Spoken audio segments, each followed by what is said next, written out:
Star Network is here.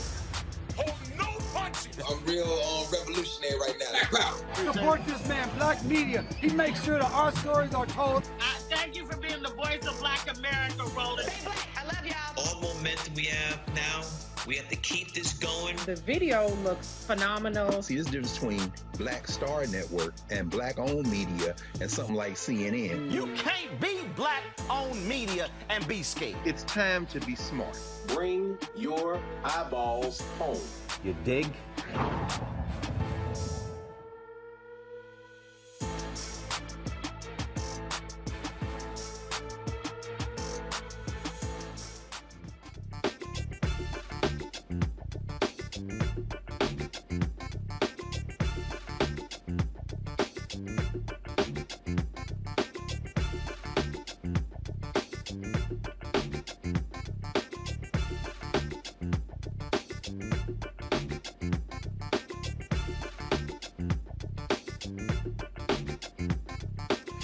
All right, folks, today is Tuesday, day after Memorial Day, May 31st, 2022. Here's what's coming up. I'm Roland Martin on the filter, streaming live on the Black Star Network. Funerals begin for the 19 students gunned down in Uvalde, Texas. And now the Department of Justice will investigate how law enforcement responded to the massacre that left 21 dead. In addition to that, ABC News is reporting that the Uvalde School District and the police department, they're not cooperating with the Texas Department of Public Safety investigation. What the hell's going on there? Vice President Kamala Harris and her husband attended the funeral over the weekend for the oldest victim in Buffalo's racial attack. Yeah, well, 10 black people were shot and killed. You will hear what the vice president had to say during that funeral service. 14 mass shootings happened over the weekend, Memorial Day weekend, folks, bringing the year's total to 230 and more than 250 people dead. An unarmed black woman, folks, is shot multiple times. No, I'm sorry, a pregnant black woman is shot multiple times by Kansas City, Missouri police. We'll tell you about that. An Oklahoma family is suing a sheriff's department for what they say was an, first of all, again, no shock, was an unauthorized investigation, folks. Also, Brittany Griner is still being held in Russia. Folks are calling for her release and want others to sign an actual petition. Plus, a report shows just how much Twitter hate was targeting Vice President Kamala Harris. We'll talk to the founder and CEO of Bot Sentinel, who conducted the research. A Portsmouth, Virginia councilwoman goes off in a council meeting after the unexpected firing of the city's city manager. We'll show you the video, hear from her, and they also are having the city council meeting tonight to hire a new city manager.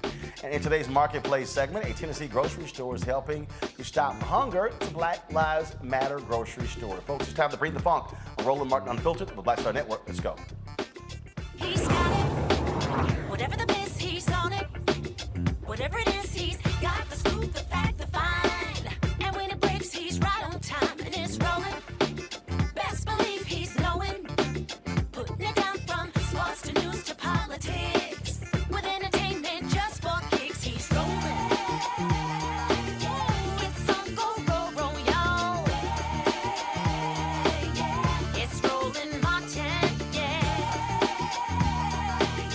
Rolling with rolling now. He's funk, he's fresh, he's real, the best, you know he's rolling Martin now.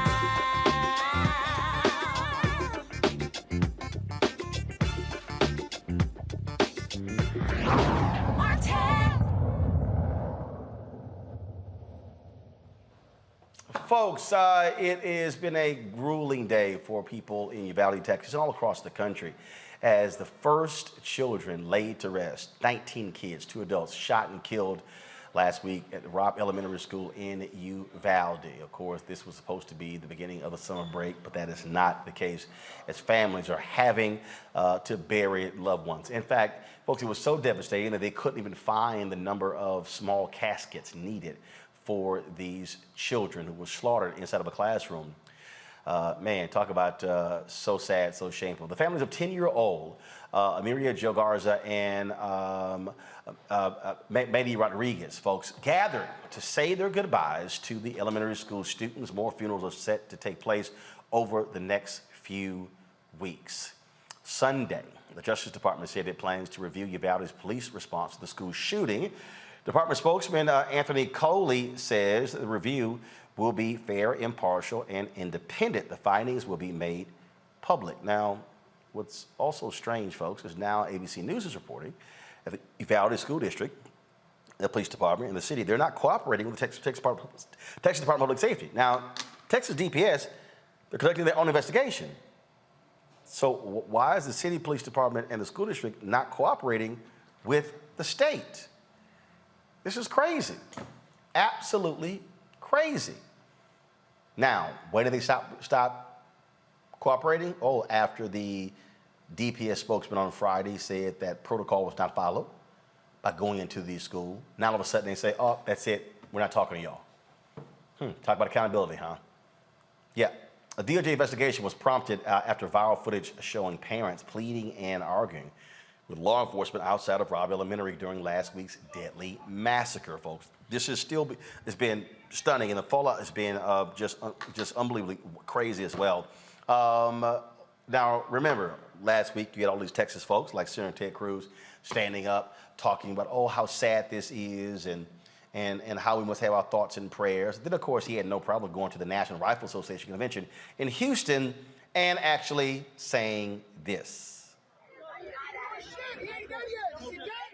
The elites who dominate our culture tell us that firearms lie at the root of the problem.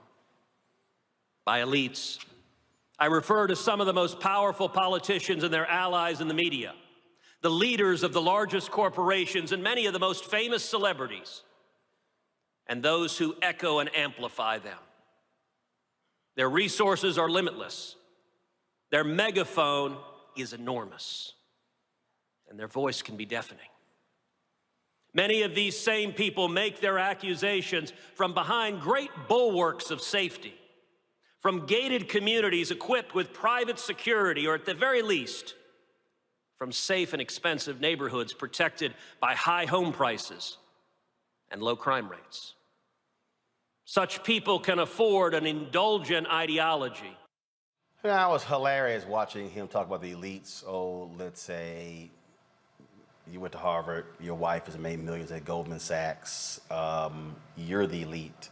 That's what you are. You are the elite, Ted Cruz. But then, folks, the folks at the Good Liars released this video here that, let's just say, was quite fulfilling. Now, you know the NRA banned lots of different people from the convention, but they happened to actually get in.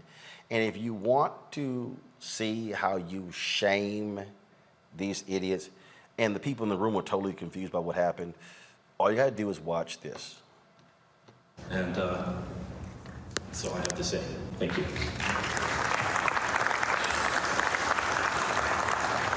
The chair recognizes the gentleman at microphone 1A.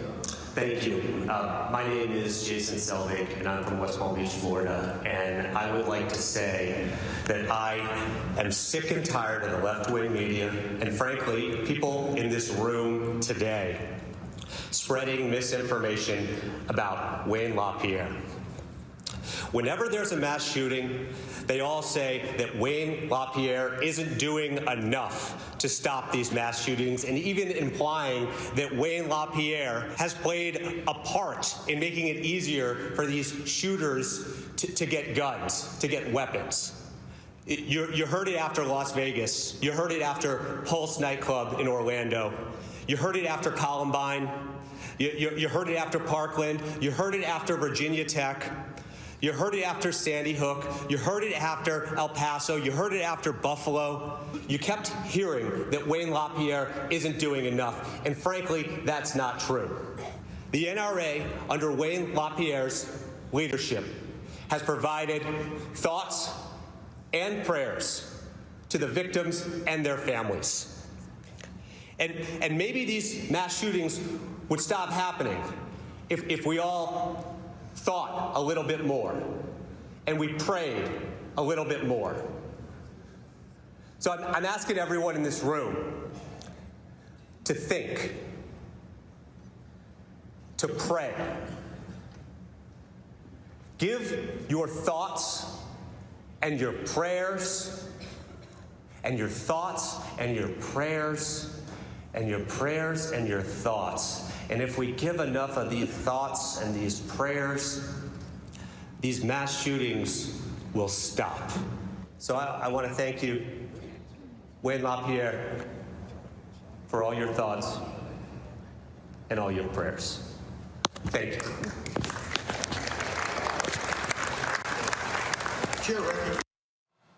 That was brilliant. Dr. Mustafa Santiago Ali, former senior advisor for environmental justice at the EPA, Teresa Lundy, principal founder for TML Communications. We joined a little bit later by Demario Solomon Simmons, civil rights attorney and founder of Justice for Greenwood. Mustafa, that's good. That's how you do it. I mean, they're sitting here like, what is he talking about? Thoughts and prayers. That's what we're all saying when they issue those bogus statements after mass shootings. I mean, prayers are important, but if they're not connected to real actions, then we know nothing ever happens. I often say that it's hypocritical to just bring prayer into the conversation, knowing that you're not going to do anything to save people's lives, because prayer is supposed to be connected to a higher level that is focused on protecting people, uplifting people. And, but we know the game. We know that these individuals are not the least bit interested in protecting the lives of Black elders or children. So we just have to continue to put a spotlight on the injustices, but we also got to vote, and we got to make sure that we're putting people in office that will actually do the right thing. So as we continue to put pressure in the moment, we also have to be looking forward to over the next few months of preparing ourselves for this important midterm election. This here is a tweet that was sent out by a journalist, John Carlos Estrada, showing a designer, Teresa, who is working on the caskets of these children and how they're changing. In one of them, this is a Superman casket, and how they're personalizing them. And so many people said that they've just been torn up just seeing those images on these caskets. I can imagine these images, again, make it another reality of something that the Senate and the Congress and, frankly, our president has not done. These 18 children, these 18 lost lives, we can say, if somebody was in position, they had security, we can, blame gun violence, which essentially that is it. But we can have so many, decisions on, what actually caused this. But if we don't have any actions on how we can actually provide solutions, we're going to see more of this. We're going to keep playing, these images and these faces.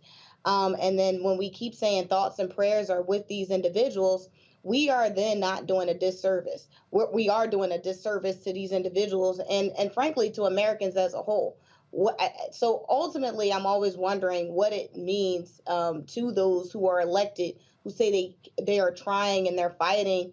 And I believe I said it in another segment, Roland, where I'm so tired of those talking points of thoughts and prayers and, we're champion and we're fighting when these individuals have the power to actually get it done. So if we're tired of remembering these names, if we're tired of seeing these images, then it's time to take our power, i.e. the ones that we elect into public office, and actually do the work. Otherwise, please stop saying, thoughts and prayers are with the victims of the families, because it's actually insulting. And again, John, this is the full tweet here. Meet the Texas man who's making customized caskets for each of the 19 young victims and 2 teachers from the school shooting in Uvalde. Trey Ganem visited with the families last week, so each casket is personalized to include each child's interest. And the company is Soul Shine Industries. And so, again, we're seeing these type of reactions, and the thing that is still unbelievable to me is to watch how gutless some of these folks are with their decision making. But also, I do think it's important that we have to also challenge in terms of leadership. So President Joe Biden said, look, it's the role of Congress to do what they need to do. But Teresa, Sunday, the White House didn't make any effort to put any people out on the Sunday shows saying it's a job of Congress. No, this is where you use the bully pulpit. What the hell are they doing? I literally don't understand the rationale why they're not leaning in on the need for greater gun safety. I agree, and it's almost like the White House is making it a state issue, and saying that, hey, look, we're going to put this responsibility on someone else. Let's just be honest here. President Joe Biden has dealt with this situation long before he became president. He's dealt with Sandy Hook. He's dealt with Columbine. He's dealt with so many other mass shootings, and also with the gun race. And so it's like, again, we have to look at the track record of these leaders who are saying, when I get in, I am going to do X, Y, and Z. And then now when you're at the top and you can actually push these individuals the way you've pushed other legislation, it's not happening. So ultimately, the American people are left with an undecided leadership panel that is trying to figure out what are the next steps. And ultimately, it looks like it's stemming for, state officials to actually have to take it into their hands and put their own laws into place. And so we're getting to a point where chaos is starting to start and stop from the White House podium. And again, it's all about communication. And it seems like, when tragedy happens, the first things that are coming out of their mouths is thoughts and prayers, but no action. And people are just tired of it. I personally am tired of it. I don't know what the hell the White House is thinking. This is when they should be even more aggressive in driving this. And I'll be honest with you, Mustafa, they've been pathetic even after the Senate blocked the domestic terrorism bill that was passed in the House after the shooting in Buffalo. I'm like, what the hell are y'all doing? How is this not a major issue? How is Biden not slamming Republicans for standing in the way? 10 black people gunned down in Buffalo, and the House immediately passes a bill the following week. Oh, and all for all these other people out here who run their mouths, oh my God, the Asians got a bill. Let me say it again. Let me say it again for you ADOS FBA B1 people who listen to idiots tweet stuff with no knowledge and information. The week after the Buffalo shooting, Congressman Jamal Bowman, black, put up a bill that was a bill dealing with domestic terrorism and white supremacy. So for all y'all yelling, oh, where the black bill, where the black bill? That was the bill. House passed it. One Republican voted for it. Uvalde happens. Goes to the Senate. The Senate blocks it because they don't want any conversation dealing with guns. White House, Biden, Harris, Garland, where y'all at? This to me makes no sense. I mean, it should be an all-out approach. Like you said, all of the folks who are part of the cabinet should be constantly being on every media platform that they can to continue to keep the spotlight on this. The president also, if he calls a press conference every evening, the majority of folks are going to show up. The majority of the media is going to show up to see what he's talking about. Each night, he could be highlighting one of the folks who lost their lives, really making sure to humanize it for the rest of the country, and then tying it to the fact that the Senate is not moving forward on, any type of possible changes or putting any type of things in place that actually will help to protect people's lives. He has that bully pulpit that you referenced before if he wants to use it.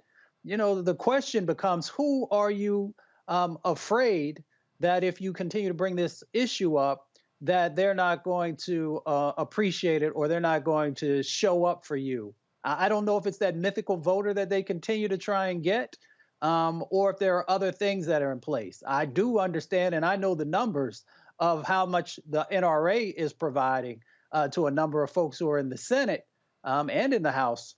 So, there's all these different dynamics that the president could, he could balance that out by making sure that he's putting folks' faces and their lives forward and helping folks understand why we have to move forward now in this moment. I mean, you got 321 people who die every day in this country from guns. So he has all the information that he needs. He has the power to actually keep a spotlight on these issues. I hope that moving forward, he'll actually do that. Teresa, this is the story that came out on NBC News. Inside a Biden White House adrift. And it says, amid a rolling series of calamities and sinking approval ratings, the president's feeling lately is that he just can't catch a break and that angst is rippling through his party. And it goes on to talk about how that he's upset that more Democrats are not supporting him in terms of going on television. That's your job. You have the greatest bully pulpit in America. You have an entire White House communications team. What the hell are they doing? You know, and I'm going through this here, and like perfect example. Okay, we get an email today,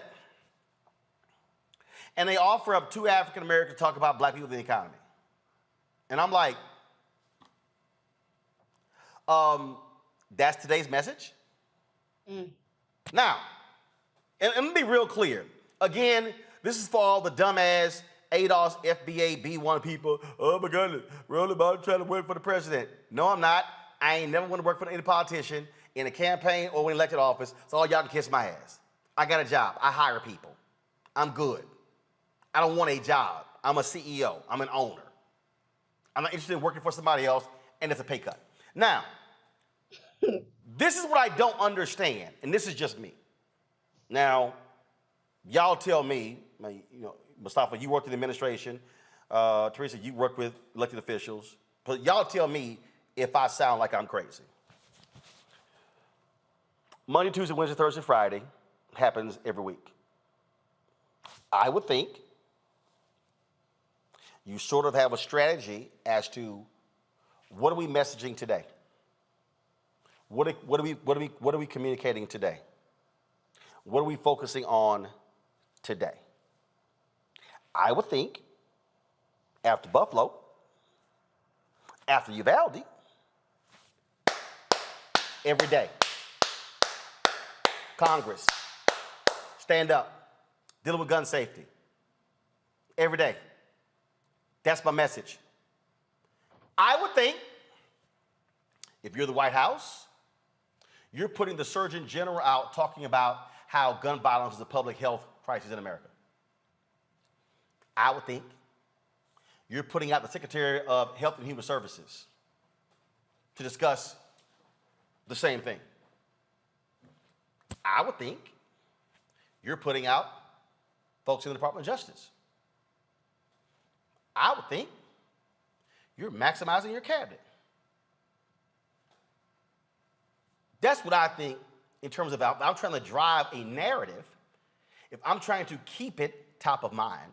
And yes, I know Congress is in a recess. I know the Senate is recessed until June 6th, but it don't mean you're not talking about it. In fact, today's May 31st. When is June 6th? Let me check my calendar. June 6th is next Monday. So don't you think the messaging every single day should be, Congress, when you come back on June 6th, the first thing you must take up is gun safety. Am I crazy? It sounds like you outlined a strategic plan of what the White House should be doing. Listen, I am one to say that I am a fan of Karina. I saw a lot of her work on the Move On campaign. Actually, a friend of mine, I couldn't do the contract, but it was a digital media contract, and a friend of mine, I introduced her to the organization. She got it, and she couldn't tell me nothing but greatness. And so I just remember, Kareem being in that role, and also many other roles where she was talking about, Black and brown issues all the time. And so I was very excited, as she gets in, and I understand that she is in a whirlwind of communications, but you're absolutely right. No, remember, Kareem's the press secretary. There's a communications director. Yes, There is a communications director that presents the strategy. Ultimately, the press secretary also has to be in correlation, lockstep with the. No, I agree. But see, I think this is an overall problem. See, I think, again, when I go back to this NBC story, and the article talked about how they are looking at some potential changes, maybe changing out Ron Klain, who was the chief of staff, longtime Biden aide, and things along those lines. And we could go on and on and on. Again, I'm just, because understanding how the White House works, you got chief of staff, you have deputy chiefs of staffs, and then you have the people who are underneath them. Frankly, I think Biden's problem is he's operating too much like he's still in the United States Senate. Dude, you're now the president. You're not one of 100. You're one of one. He has the power. You know, the question is, are you going to utilize the power to actually push to make change happen? You also sometimes got to lean in because there's a whole bunch of decisions that are being made, you know, above the press secretary or the director of communications that are framing out the direction that folks think that they should move in. So there's a whole lot of people who have responsibility for either the set of actions or the lack of set of actions around this. I mean, to not bring forward those individuals that were mentioned earlier, and to make sure that for those parents who have lost children over the years to gun violence, that they're not also right there next to those secretaries and administrators who are sharing the steps that they are taking, the statistics. It is a missed opportunity to keep not only the spotlight, but to force people to understand that, one, this issue is not going away unless we put these even basic common sense steps in place, you know, to keep a spotlight on this conversation that is happening that's supposed to be bipartisan, to make sure that people know. If you got the members who are back home, and you know, for me, I just deal with common sense stuff. I would be making sure that I was putting forward the senators who are back home, where their offices are, and encouraging people to engage in this democracy by visiting those offices and sharing with them, you know, what your sets of expectations are. And the reason that I would anchor that is because in the polling, the majority of Americans say that they want reform in this area, that they actually want action. So if the American people are asking for it and you are not pushing with all of your might and all of the tools that you have, then it's a missed opportunity to actually make sure that we are honoring those lives that were lost, and to make sure that future lives, that we minimize as much as possible those lives being taken. And if you're not doing that, as far as I'm concerned, you know, that anybody who is not doing everything in their ability is a part of the problem. Well, I mean, Teresa, I'm just confused. I'm sitting here, and again, I'm looking at this NBC story. Please go to it. They said the president has also told aides he doesn't think enough Democrats go on television to defend him. Okay, this is where Teresa, I'm just still confused. I'm confused. If you don't think Democrats are going on television to defend you about the economy, don't you have a Secretary of Commerce? Don't you have a Secretary of Labor? You got a White House Council of Economic Advisors. And I don't know why Dr. Cecilia Rouse is brilliant. I've had her on this show a couple times. I don't know what. When she was in the Obama administration, they barely put her on. Why in the hell you aren't sending your economic people out there? Why are you Biden? Why are you waiting on Democrats to defend you on television when you can put your own people on television? I'm like, yeah. This ain't this. I'm just trying to understand.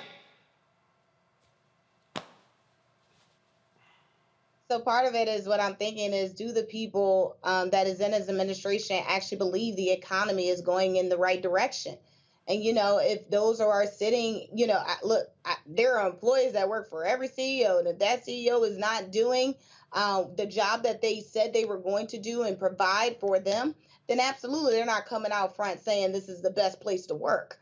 But you're absolutely right. When we talk about, you know, Biden's strategic message to the public and what the communications team should be doing, then yeah, your in-house folks should have those talking points. They should be circulated, and they should be telling the story of what is actually happening, not fluffed or, perpetrated on something else, or, oh, yeah, this is what we're going to do down the line.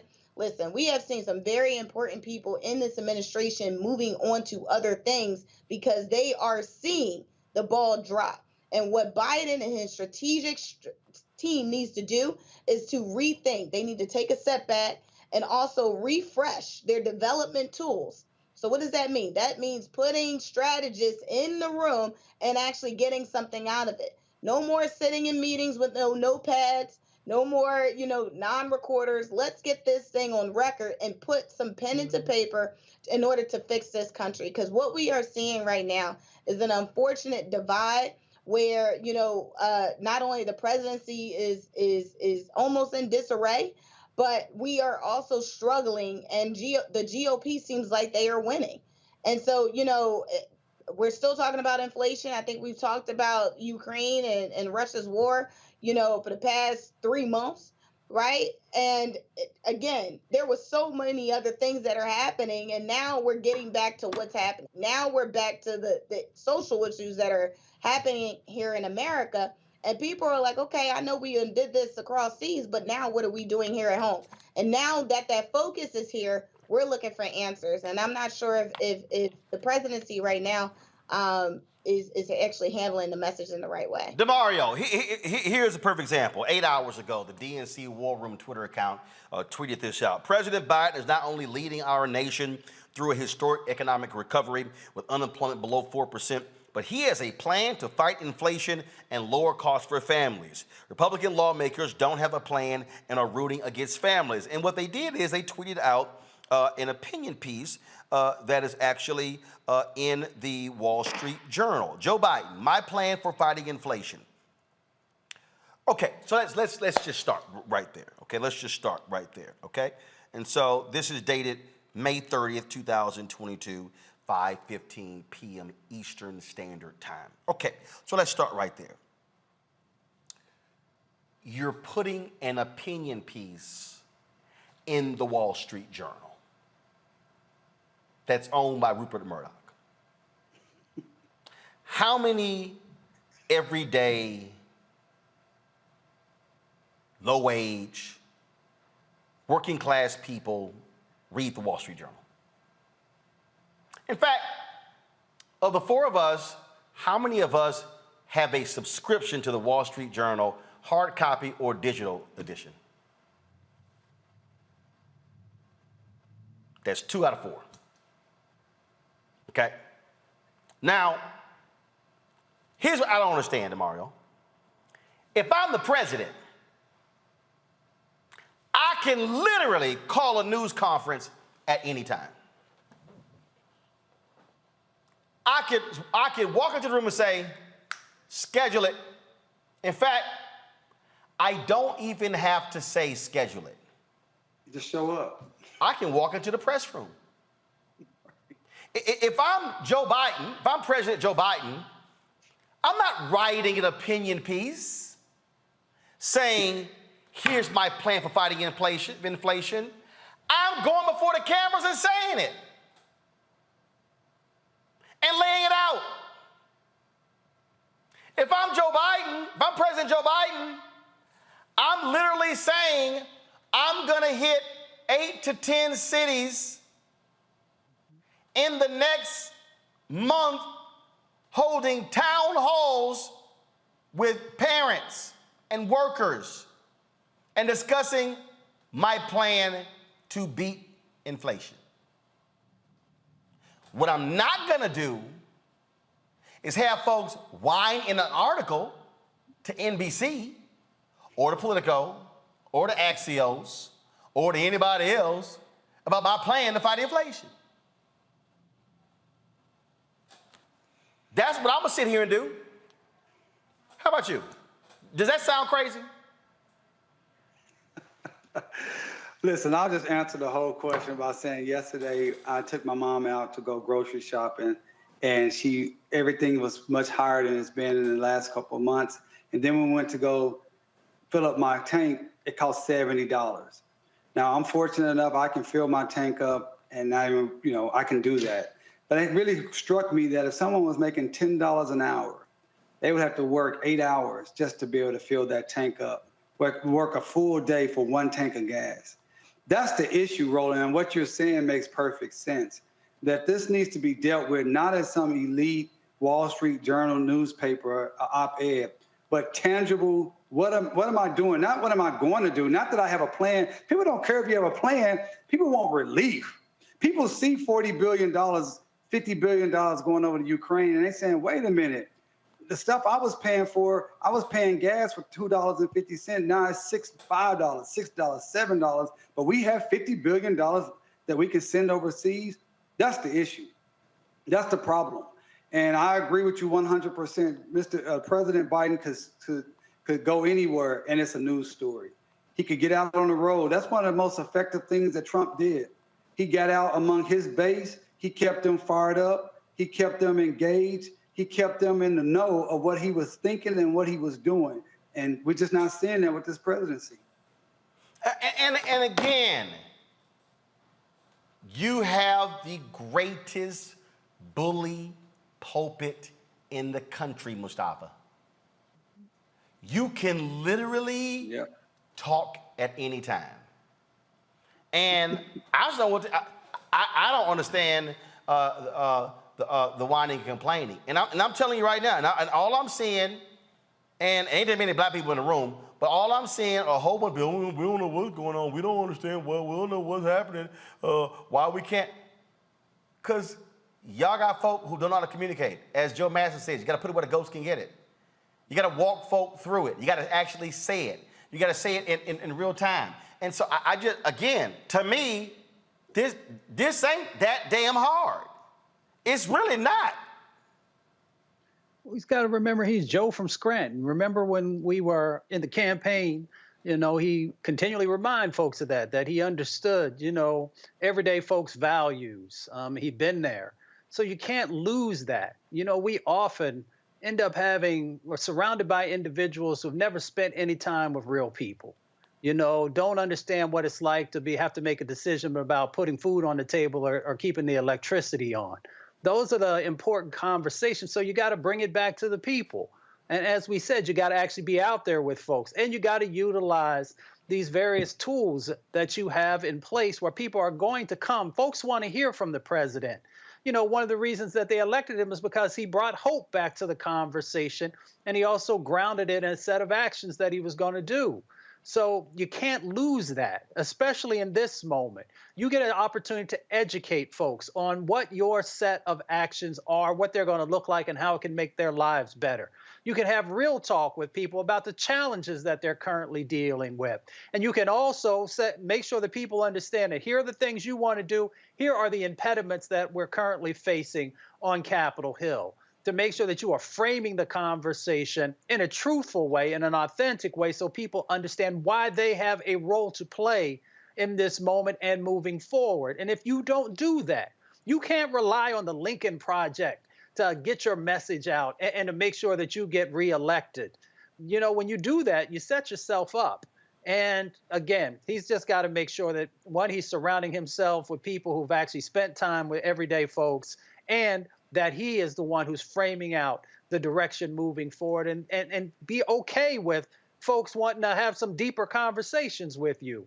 If you're not willing to do that, it's going to be a real tough road for the country moving forward. If you are willing to do that, then I think it puts you back on the track of a winning formula to get the country moving in the right direction. I'm going to share some more words on this when we come back from this break, because, folks, we have to understand literally what is at stake.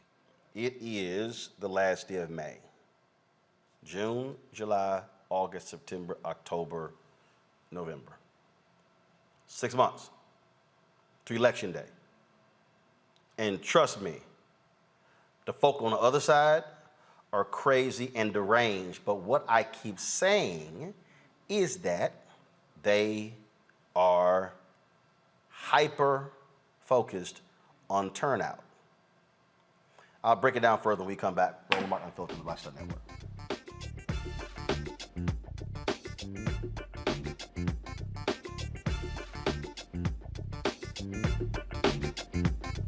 I'm Deborah Owens. America's Wealth Coach and host of Get Wealthy. On the next Get Wealthy, here's the good news. Black women are the fastest growing segment of business owners. The not so good news, the average business by Black women is only earning revenues of $45,000 or less. On the next Get Wealthy, you're gonna hear from a woman who went from her kitchen table to cap tables, growing her business to over $1 million. You should start a business because your product is needed in the world, not because you hate the person that you work with. If you hate your job and you hate your manager, go find a new job, a place that makes you feel comfortable. And I say that because starting a business is truly a labor of love and service. If you want to learn how to do it, right here on the next Get Wealthy, only on Black Star Network. Across America. From the Mississippi Delta to the Apache Stronghold. From the homeless encampments of Washington State to the coal fields of Appalachia of West Virginia. We are the 140 million poor and low-wealth people in this country, and we are building the Poor People's Campaign, a national call for moral revival.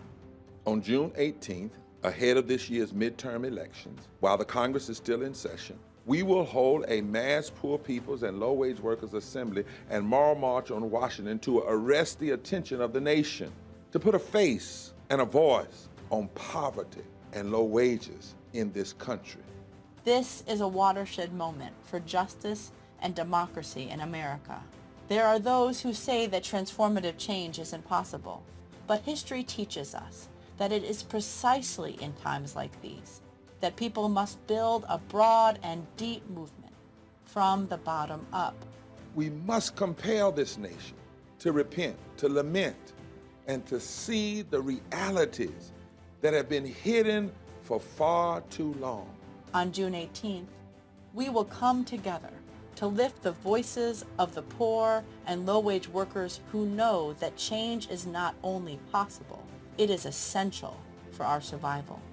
We will make the connections to show how systemic racism, poverty, ecological devastation, the denial of health care, the war economy, and the false moral narrative of religious nationalism and white supremacy are hurting us all. We will show the nation the faces of Americans who cannot afford to go back to normal. We will detail the policies that can move us toward a society that works for everyone. And we will pledge to go home and build power for transformative change in this year's election and for years to come. Because the question should have never been, how much will it cost to address poverty? The real question is, how much is it costing us not to? Somebody's been hurting our people. It's gone on far too long. And we won't be silent or unseen anymore. Join us in D.C. on June 18th. Build with us for a third reconstruction in America. Visit poorpeoplescampaign.org.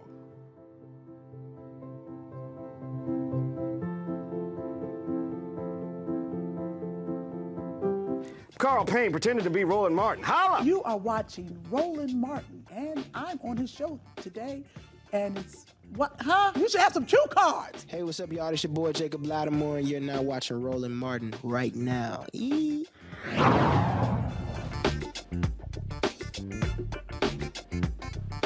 Okay, folks. So let me just try to help this utterly confused White House and Democratic Party as they're trying to figure out what in the hell to say and do when it comes to the economy and what they've done.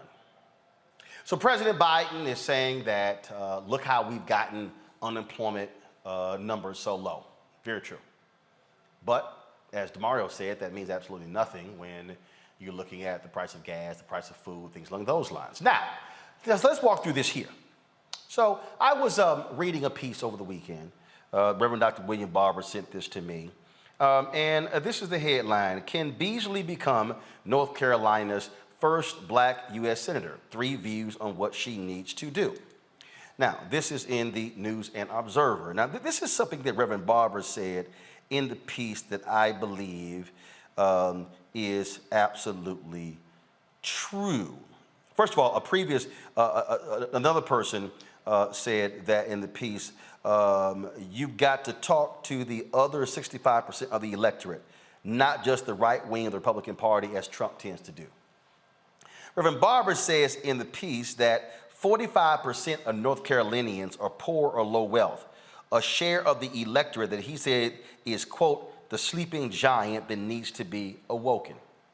In the piece, he says point blank that Sherry Beasley should run on guaranteeing workers a living wage, paid family leave, access to health care, and economic justice. He says, quote, if any candidate is afraid to say the word poor and can only say the word middle class, then that candidate will not deserve to win because they are willing to write off nearly half the state. That right there is one of President Biden's fundamental problems. Because see, what he does is he does what centrist Democrats have done for decades. The middle class, the middle class, the middle class, the middle class, the middle class. And I get it, but numbers don't lie. If Barbara lays out that nearly half of all people in North Carolina are low-wage workers, you might want to talk to them. Since Biden has gotten in the White House, there's been this back and forth, this jockeying to meet with Reverend Barber and Reverend Liz Theo Harris. And the White House has been wanting to meet with Barber as well as Liz individually. Listen to what I just told y'all. They have been wanting to meet with them individually. But Reverend Barber and Reverend Liz Theo Harris, they constantly say that, no, we bring affected people with us. So if you want to meet with us, you got to meet with them. That's sort of like somebody saying, you know what, I don't want to meet with Mustafa's group. Let me just meet with Mustafa. And so therefore, if I only meet with Mustafa, then I can say I met with Mustafa's group. And he's like, no, no, no, no. My group wasn't there. You just met with me.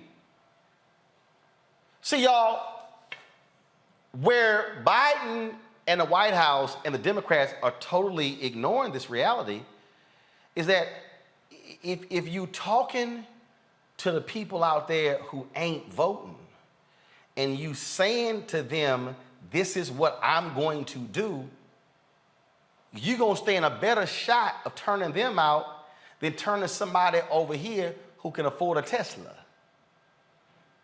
Y'all, this really ain't that hard. The Poor People's Campaign, their mass march is June 18th. I'm sorry, 18 days. If you the White House, you know what the smartest thing to do? The smartest thing if you the White House is to say on the week of June 13th through the 19th, we're going to hold a White House summit on poor and low-wage workers. And if you Biden and you got your plan to address inflation, that's where you talk about it. I'm just saying, kind of makes sense.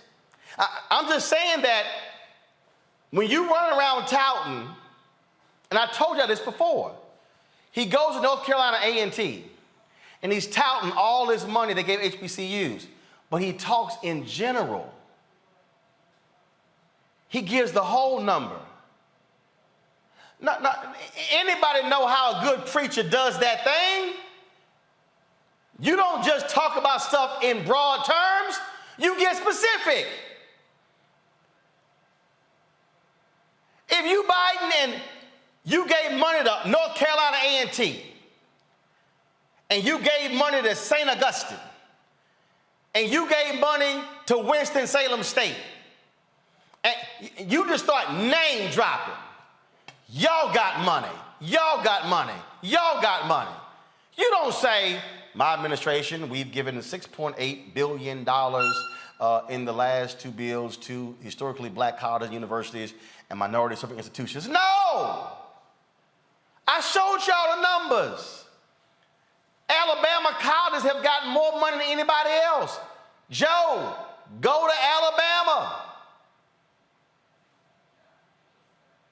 Florida A&M has gotten a whole lot of money. Go to Florida. Like, I literally do not understand what their thinking is if you're talking about the economy.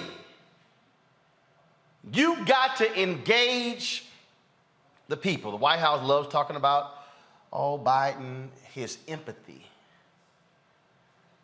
Empathy is not going to feed you.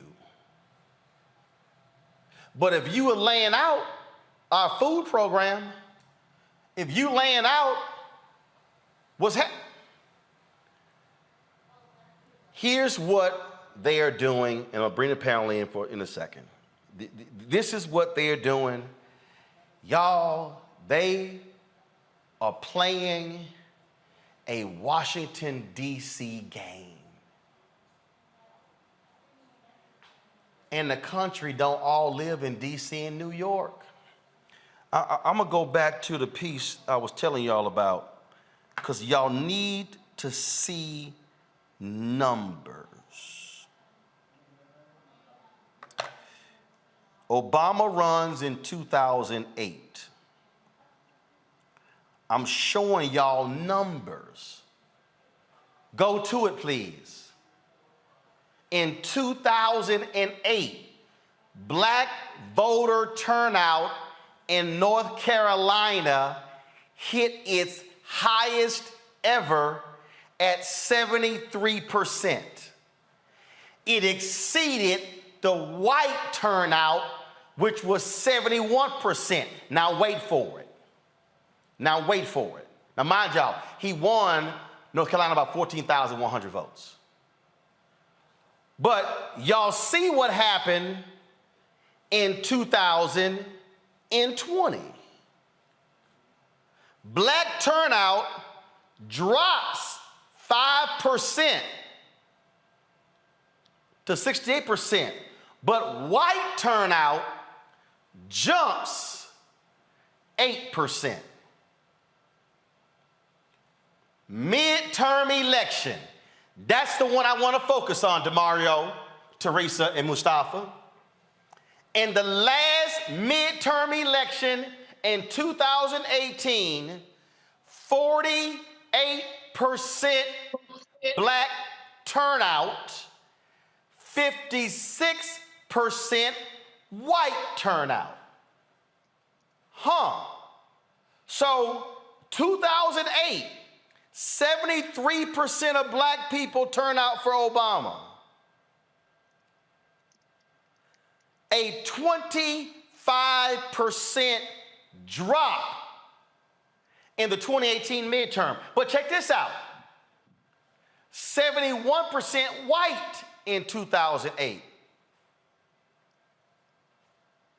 Only a 15% drop. So Biden, DNC chair Jamie Harrison, the head of the DSCC, the head of the DCCC, the head of Democratic Governors Association, the head of Priorities PAC, Emily's List, and all y'all Democrats and progressives who are spending money paying largely white consultants to tell you to run ads, and these are the same white consultants who are talking on background and off the record to Politico and Axios saying we gonna get killed. You gonna get killed, put it back up. You gonna get killed because of that number right there. You gonna get killed because it's gonna be a dramatic drop-off in the midterm elections. That's because you have not talked to the very people to explain to them why your policies matter. And I can tell you this here, that white turnout, oh, these folks are hankering for Donald Trump. Oh, they gonna turn out. And if y'all sitting down, y'all 2 blocks away at 1600 Pennsylvania Avenue, I ain't got a problem with having a meeting. It's just 2 damn blocks. Y'all might want to have some regular folk have a conversation with them to explain to y'all what's going on. But if all y'all doing are whining and complaining to NBC News and all these other articles, all the other media outlets, y'all just gonna keep getting beat. Because right now, DeMario, Teresa, and Mustafa, they sound depressed. They sound, oh my God, the roof is falling in. Oh my God, we're gonna lose. Oh my God, it's just so awful. And that's because y'all keep trying to play or run a 1988 strategy in 2022. Teresa, you first. Yeah, it's clear that the strategies of the past are not focused on the future needs of the people. And part of it is we got to get away from that traditional mindset. That's why we've been seeing this entirely new progressive movement. We've been seeing different individuals that have been picking apart, different legislation pieces, i.e., Joe Manchin and the rest of the gang who decides to say that they're Democrat one minute and then the next they're voting on Republican lines.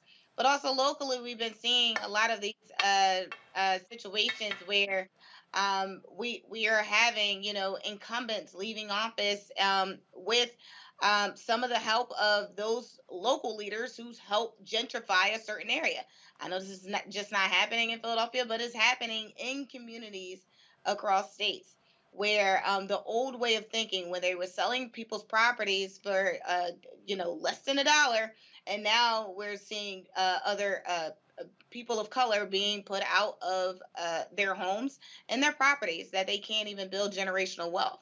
So with this type of thinking and not modernizing tools, not bringing in new advisors, not seeking new ideas or asking the right questions or doing the right polling, or just even in the lamest sense, just doing basic campaigning, basic door knocking, reaching the people where they are.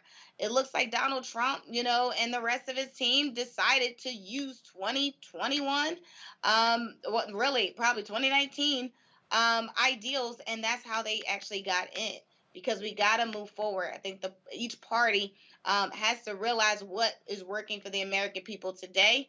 Because if they still think that the things that they're doing is working for is working to the day, they are sadly mistaken, and they are also making it very unfortunate for the next generation to have their wealth. And look, DeMario, I get an email from White House today asking us to do a couple of interviews. The email went out at 12:27. One of the interviews was at 1:30. I said, y'all, come on. I'm like, you gotta plan a little bit better than that if you're trying to drive a message for the day. So yeah, I just literally, I have no idea. I literally have no idea what the hell their strategy is, because I ain't heard nobody even articulate it. What's really sad about what we're talking about is that they're not putting forth a strategy, and they're probably going to get destroyed in the midterm. But that means real hell on our people. That means real pain on our people. That means real destruction of our neighborhoods and our lives. And that's why, as we talk about this, the more we talk about it tonight, it's really concerning and really disheartening, to be honest with you. Because I remember 2008 very well here in Tulsa. And I remember going to my polling place, which was St. Andrew's Baptist Church, where I had voted for, 15 years or so until I moved recently, and up until that point. And I remember seeing the lines literally down the street of people from my neighborhood who I'd never seen vote, people I had never seen be involved with the political process, people I had never seen care anything about a politician, but they truly, I 100% believe their lives were going to get better with the election in 2008. And the reality of it is, as the numbers show that you showed in North Carolina, this happens all over the nation, things didn't get better for most Black people. And so as we have these conversations about, hey, you need to discuss more specifically of what you're doing, but more importantly than discussing it, which is important, how about actually doing specific things that improve the lives of Black and poor people?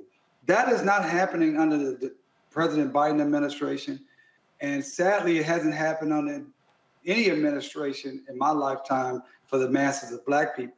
But again, as Teresa said, when you go back to Trump and how the Republicans campaign, they understand their base.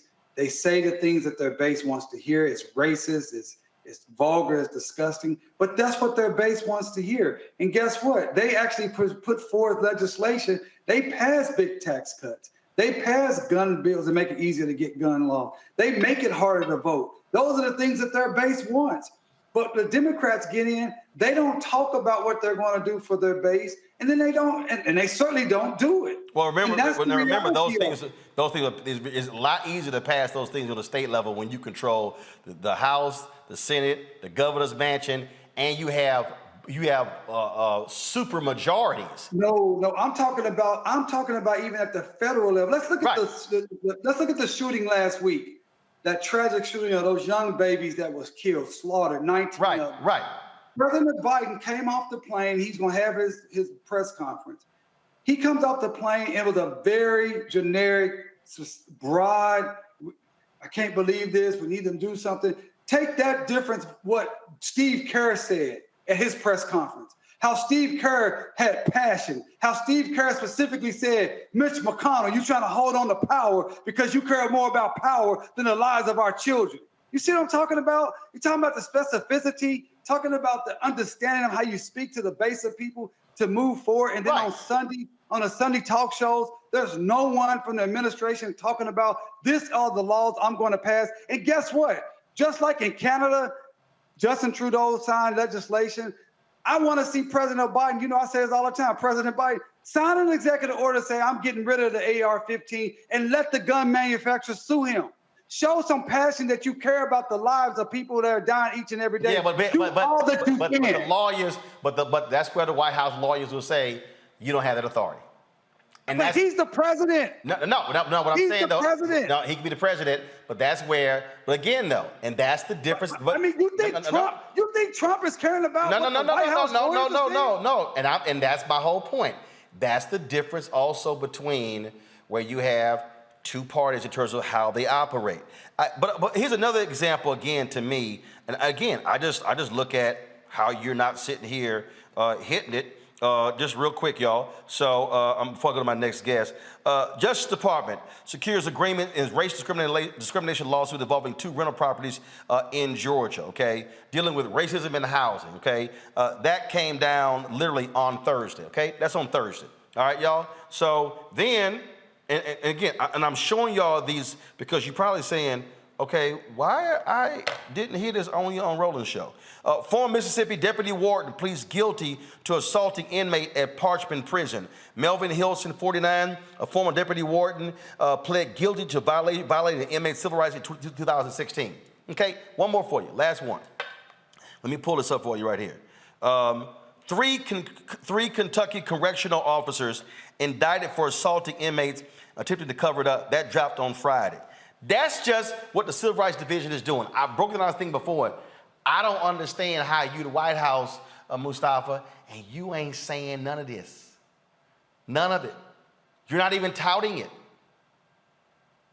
It's a missed opportunity. I mean, we continue to say that, but, you bring these things forward, then you talk about the additional steps that, whether we're talking about the Department of Justice or one of the other agencies or departments is doing, and then you also link it to, and here are the resources that we've got out there, and here's how it's helping to make change, or here's how your vote, when you get judges in place, or when you get these other people in place, and how we do it all together. Folks, over the weekend, the last of the victims who was shot and killed in Buffalo was laid to rest. Now, of course, first of all, Vice President Kamala Harris actually attended that particular funeral, but she also spoke there. This is what she had to say at the funeral of 86-year-old Ruth Whitfield. Good afternoon, church. To the Whitfield family, the father of the Whitfield family, Mr. Whitfield.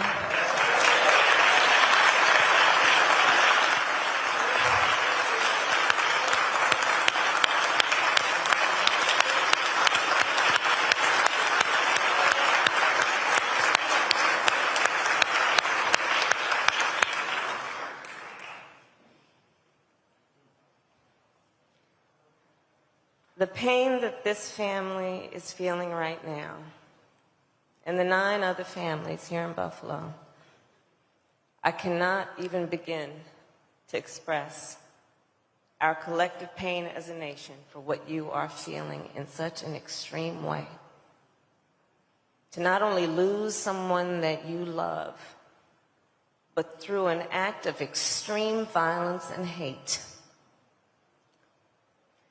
And I do believe that our nation right now is experiencing an epidemic of hate.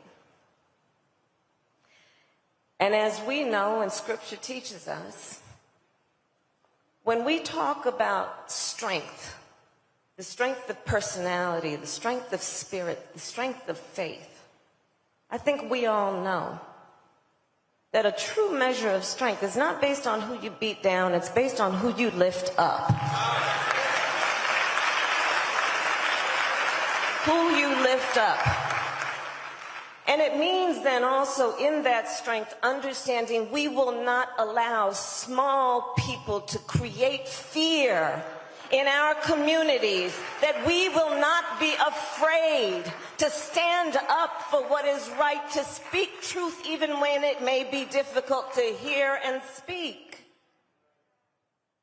There's a through line. What happened here in Buffalo, in Texas, in Atlanta, in Orlando? What happened at the synagogues? And so this is a moment that requires all good people, all God-loving people, to stand up and say, we will not stand for this. Enough is enough. We will come together based on what we all know we have in common, and we will not let those people who are motivated by hate separate us or make us feel fear. So I'm here to say that we are all in this together. No one should ever be made to fight alone.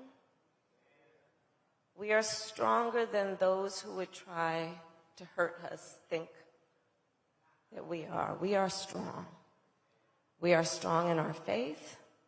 We are strong in our belief about what is right and our determination to act, to ensure that we protect all those who deserve to be protected, that we see all those who deserve to be seen, that we hear the voices of the people, and that we rise up in solidarity to speak out against this and to speak to our better angels. Thank you.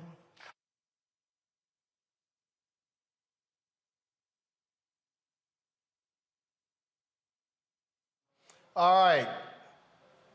That was a strong speech, maybe because it wasn't written. In fact, she wasn't supposed to speak there. Reverend Sharpton asked her to come up and say a few words. White House, why don't you try that a little bit more often?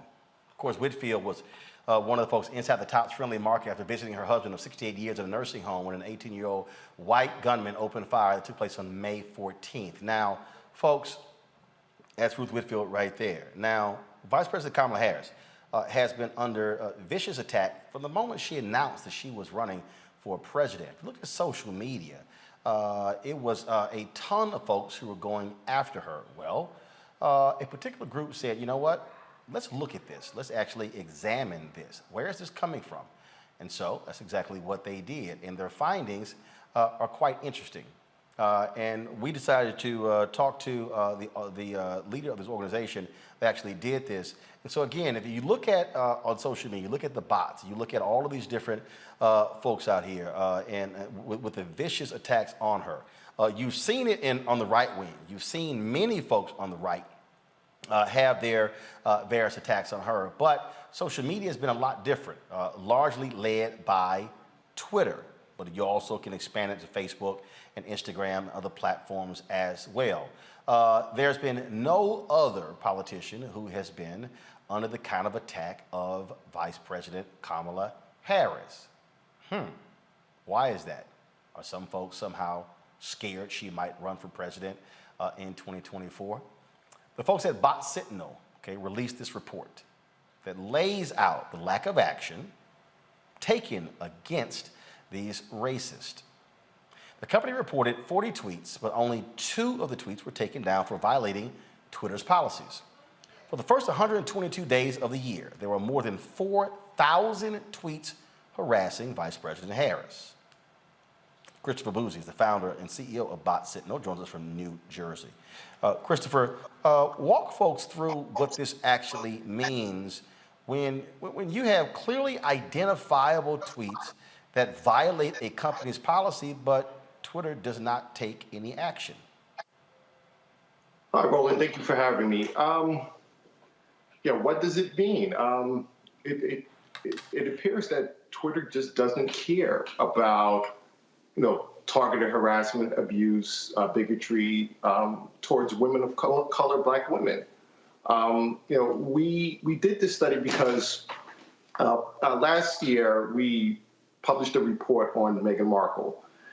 And, it got a lot of attention. And, a group of Black women came to us and said, hey, look, we see these attacks that's happening every day. It's getting worse in terms of Vice President Harris. And please do something. Look at it. Are we losing our minds? We are reporting these tweets. Nothing is getting removed. Twitter is not taking any action. And, what's happening? So what we did, we decided, hey, look, we're going to look at this. We're going to try to determine if Twitter's actually ignoring these reports. Is this really happening? Is it getting worse? So for your viewers, for the short of it, yes, all of the above. And, we started looking at this stuff. We reported it as if we were just average users, someone just using the platform, not having any type of relationship with Twitter. And we found the worst tweets, and we're talking about the most vile stuff that you can say about women or women of color, Black women. And we reported these tweets that are clearly violating their policies. And for the most part, more than half came back as, not violating their policies, meaning Twitter responded and said, no, these tweets are not violating our safety policies, just block the person. And the rest of the tweets were just ignored. Now, what's interesting about all of this is when we did publish the report, Twitter initially stood by, what they initially said to us in terms of, once again, as if we were average users, that these tweets were not violating their policies. It's not until Christopher, we're showing actually some of the tweets right now. And some of the sickening images. I mean, this is what you're talking about. Yeah.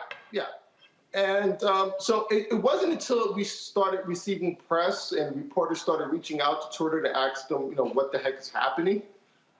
Then they suspended 10 accounts and pretty much removed all of the tweets except, I think, now 1. So it took the report and also press before Twitter finally took action. So what then is their logic? I mean, did y'all talk to high up officials or did they leave it to lower level executives? That's right. So initially what we did, we didn't want to approach Twitter as if we had a relationship with Twitter or Bot Sentinel communicating with Twitter. We wanted to have the experience as if we were just average users. And the point of that is because average users were telling us we're reporting these tweets and they're not getting taken down. We are reporting tweets that have the N-word and they're not getting taken down. What's happening? So, if we approach the company as if we're Bot Sentinel, of course they're going to take action because they're going to know, hey, this is going to get press.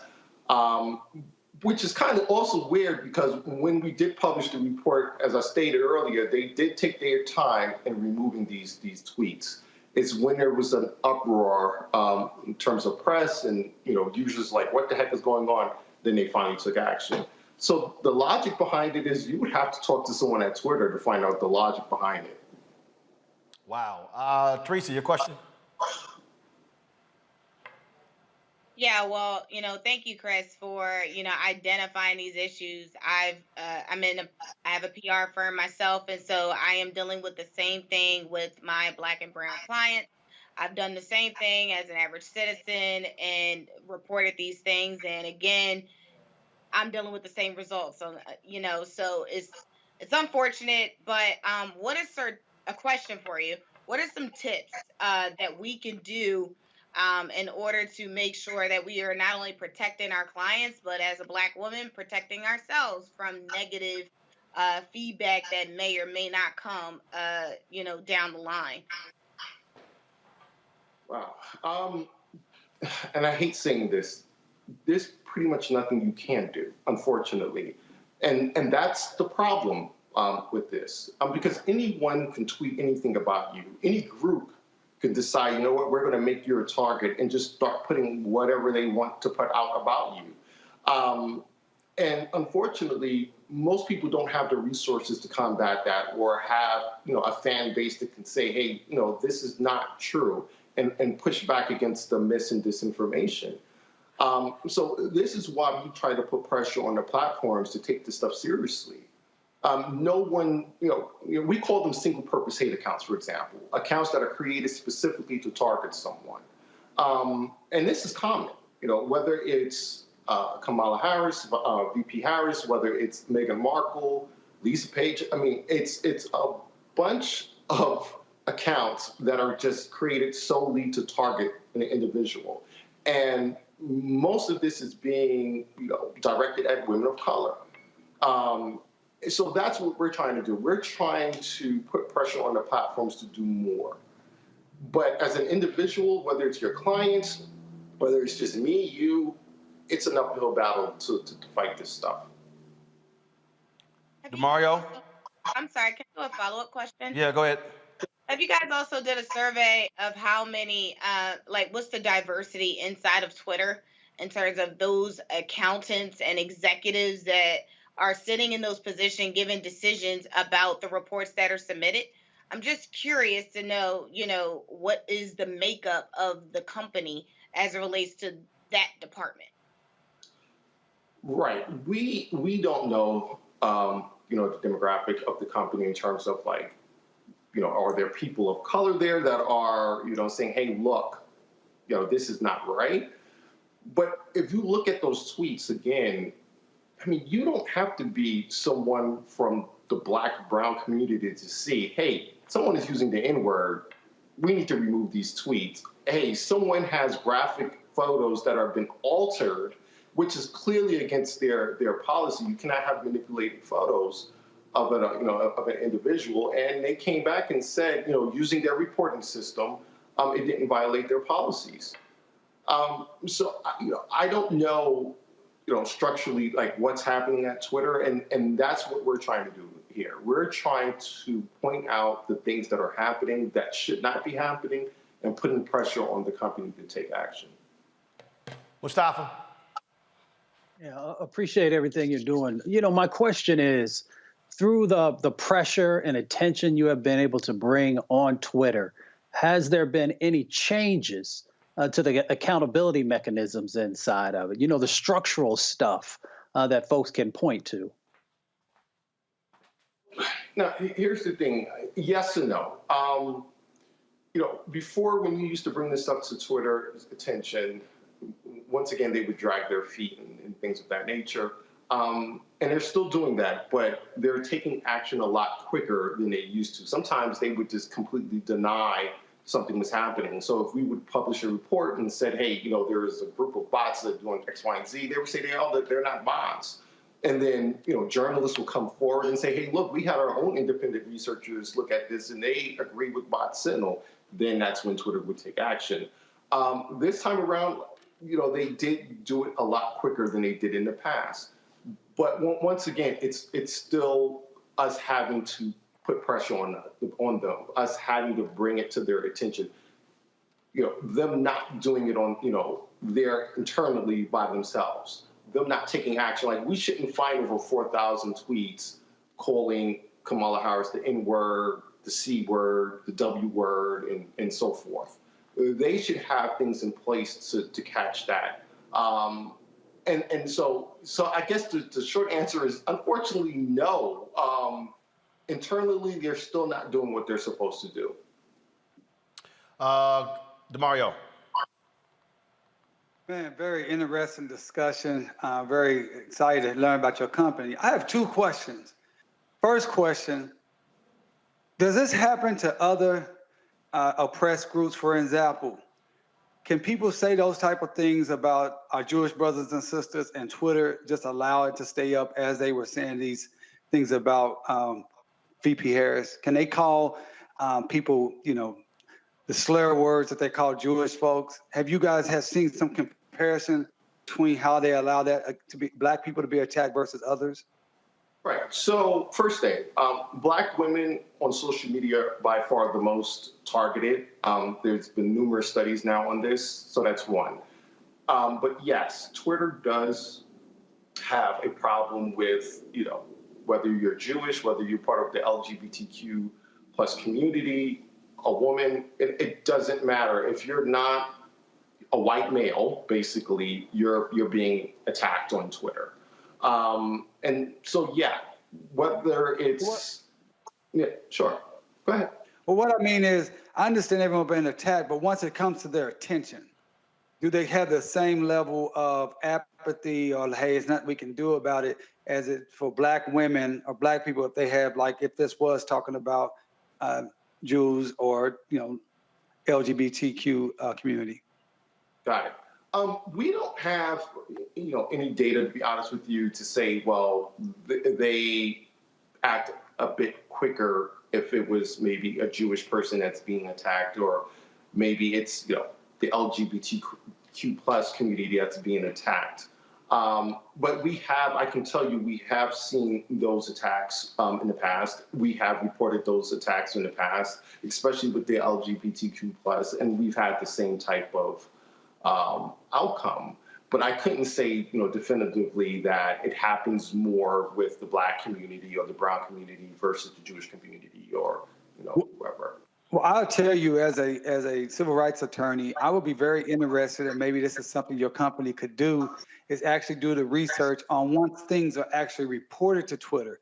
Because I can understand them saying, hey, well, it's equal opportunity. Everybody's being treated trashy on our platform. Okay, that's bad, but it's across the board. But what about once you become aware of the type of language and the type of hate that's being spewed to Black people, Black women in particular, versus other groups? It'd be very interesting to know what is the impact of that from Twitter from that point. That was my first point. So my second point is, I truly don't know what a bot is. Like, I've heard that forever. Can you explain that for people who are ignorant to what is a bot? Is this a person or is this actually a robot that's set up by a computer system? I truly don't know the difference. And that's another good question, because over time, it's actually gotten a bit confusing for people. So the technical term for a technical definition for a bot is a automated account that is being controlled by a piece of software. There are good bots and bad bots. There could be a bot on Twitter where you are, trying to get, news, and you may tweet at it to get the current news or a stock quote or, some movie advice, whatever. So those are good bots. And then there are bad bots that are created to sow discord, to pump out, the same message. Those are like the most rudimentary type of bots. They'll just post the same message over and over again. You may tweet a keyword and it'll just jump into your mentions and say, that's not true or something. Sometimes it's not even, the same type of, topic or context in terms of what you're tweeting about. It will just respond to you. And then there are more sophisticated type of bots that are controlled by artificial intelligence that can actually have a conversation with you. And this is all done behind the scenes with software. But we like to explain to people that, we like to call them inauthentic accounts, because bots are just a small percentage of what you're seeing on Twitter and other platforms. Now you're seeing the human-controlled accounts that are fake, that are created to, once again, sow discord. You have blackfishing accounts that are made to look like they're, African-American or whatever, and they're not. They're white guys someplace in Idaho or in Europe, tweeting out stuff to try to pretend as if they are black to sow discord. So, if there's a shooting, for example, and a black man was unfortunately killed, you have these fake accounts come in, well, he should have complied. And they're doing this as if they are African American. All right, Christopher, we surely appreciate it. Thank you so very much for joining us. Keep up the good work. Thank you for having me. I appreciate it. Folks, we've got some breaking news out of New Orleans. Tragedy on the campus of Xavier University. There was a high school graduation today, and all of a sudden a shooting broke out. 3 people shot at a high school graduation on the campus of Xavier. One grandmother shot, and she's dead. She's the mother of 6, grandmother of 15. NOLA.com actually posted this image right here of this grandmother at the graduation of her grandson. And you see it says here, the woman who was shot and killed Tuesday outside the Morris Jeff High School graduation in Xavier has been identified as Augustine Greenwood, 80, the youngest of her grandchildren who received his diploma minutes earlier. Again, another mass shooting in this country. Police are investigating exactly what happened. Folks, we have more details. We'll certainly share those with you. When we come back, we'll talk to a Portsmouth, Virginia councilwoman who went viral when she went off on her fellow council members as they were firing a black city manager. She will join us next right here on Roland Martin Unfiltered on the Black Star Network.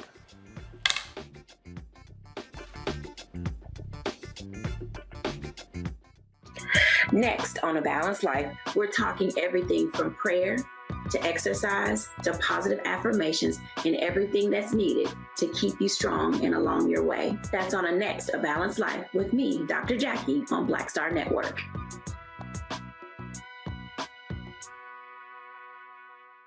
I'm Dr. Greg Carr, and coming up on the next Black Table, thinking about the Black freedom movement in a global way. Dr. John Monroe joins us to discuss his book, The Anti-Colonial Front, which maps the social justice movement in the United States and its impact internationally, from Asia to Africa, and how movements like anti-communism were used to slow down racial equality, like critical race theory today. Critical race theory today, communism back then, that's essentially mobilized to shut down any challenges to a given system of power. Connecting the civil rights movement to colonialism on the next Black Table, exclusively here on the Black Star Network. Hey, I'm Antonique Smith. What up, Lana Well, and you are watching Roland Martin Unfiltered.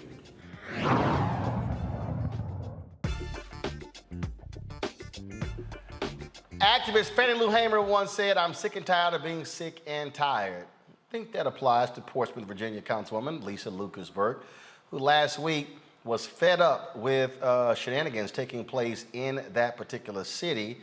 A clip of her cussing them out went viral. Here's, though, the full context of her statements. Yes.